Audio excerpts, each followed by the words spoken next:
സുപ്രഭാതം. മറ്റു മരങ്ങളെ പോലെയല്ല പ്ലാവ്. അതിൻ്റെ ഫലം പുറപ്പെടുന്നത് കൊമ്പുകളിലല്ല, മറിച്ച് മരത്തിൻ്റെ തായ്തടിയിലാണ്. തായ്തടിയിൽ നിന്നുളവാകുന്ന ചക്കയുടെ പുറം ഭാഗം മുനയുള്ള മുള്ളുകളാൽ നിറഞ്ഞതാണ്.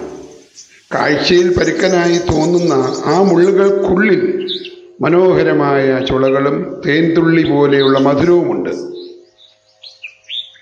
ചില നേരം നോമ്പുകാലത്തെ കർശനമായ നിയമങ്ങളും നിയന്ത്രണങ്ങളും പുറമേ നിന്ന് നോക്കുമ്പോൾ അതുപോലെ ആ മുള്ളുകളെ പോലെ പ്രയാസകരമായി തോന്നാം.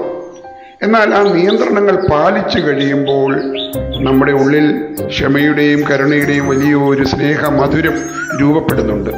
ഹൃദയത്തോട് ചേർന്ന് നിൽക്കുന്ന ആ തായ്തടി ദൈവമെന്ന് ഓർക്കുക. സമാധാനം നേർന്നുകൊണ്ട് തോമസ് പി ജോൺ.